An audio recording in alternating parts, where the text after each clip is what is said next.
ਆਏ ਆ ਅਸੀਂ। ਆਹ ਦੇਖ ਲਓ ਵਗਾਰਾਂ ਇੱਥੇ ਕਿੰਨੀਆਂ ਬੈਠੀਆਂ ਗਊ ਮਾਤਾ ਦੀਆਂ। ਇਹ ਕਹਿੰਦੇ ਨੇ ਜੀ ਅਸੀਂ ਹੱਲ ਕਰਤਾ, ਆਹ ਕਰਤਾ, ਉਹ ਕਰਤਾ। ਇਹ ਆਹ ਦੇਖ ਲਓ ਢੇਰੀਆਂ ਲੱਗੀਆਂ।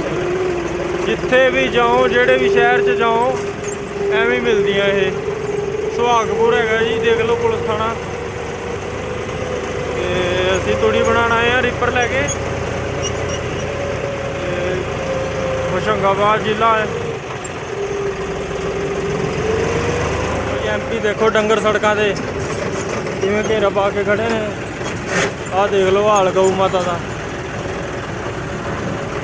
ਸੜਕਾਂ 'ਤੇ 50-50 ਡੰਗਰ ਮਿਲਦੇ ਨੇ ਐਵੇਂ, ਉਜਾੜਾ ਕਰਦੇ ਨੇ।